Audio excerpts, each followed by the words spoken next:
So right now we're in an interesting time where it's like, Iran is basically threatening Trump with assassination threats, basically posted him up on Twitter. The Supreme Leader posted him up on Twitter and said, in caption, "We're not going to miss this time." And then it was a picture of Trump's face. Killing. So things are heating to up limit right the now. images that come out of there. The Let big me restart concern this video. In New York. So this is Iranian regime will kill their way out of this. I haven't seen this yet, other than the 30 seconds. Former CIA covert operations specialist Mike Baker joins me now here in New York. I want to know, does the CIA know exactly what's going on? I think this guy's inside actually Iran? retired I from presume the CIA. Israelis do. I don't think figure he's we do currently too. serving Yeah, in the CIA. if I the could be Israelis wrong. do, we probably have a very good picture, right? No matter how close you are with your allies, your liaison partners, so you never expect that you're going to get 100% sharing of information. But look, they went through an internet blackout, a communications blackout. The whole point of what the regime has been doing over the past few days has been to hide the killing, to limit the images that come out of there. The big concern that I've got is when you say help is on the way, you give enormous courage and strength to the protesters who are risking their lives and to the thousands who have been killed. If that help turns out to be diplomatic pressure to stop the killing, I would want to ask Mike, what's the current oppression like? What is the level of the current oppression, so much so that it's justifying us kind of throwing gasoline on a civil war, because the U.S. might not come and save these people, So for them to get all wild and completely try to overthrow their government and to be dying in the streets, if the U.S. is saying we're going to do something, now we have to be men of our word and actually go out and help these people. We can't just say, guys, we'll be there, don't worry, and then they're out there fighting on the streets, thinking any day the U.S. is going to come over and it's going to be like Venezuela 2.0.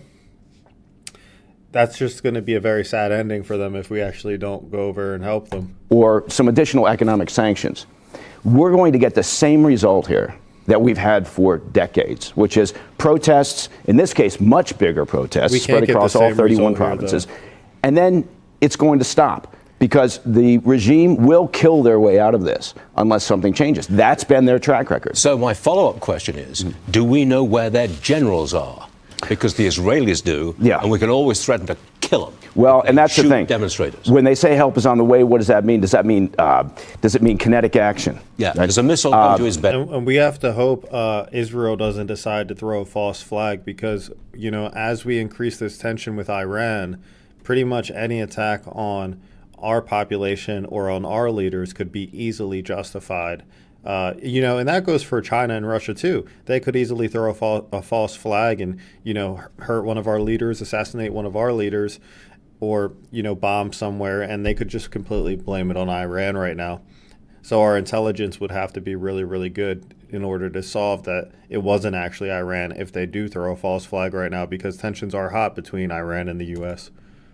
Right. I mean, and what do? Do you target the military facilities where they're housing the units that are responsible for going out in the streets and stopping the protesters? Do you go after specific generals? Now, we took out, or the Israelis took out a lot during the 12-day war. So, but again, the big concern here is, if this ends by the White House saying, well, they've agreed to stop the killing. Oh, great. Okay, so they've killed maybe upwards of 20,000 people, depending on what conservative estimates are.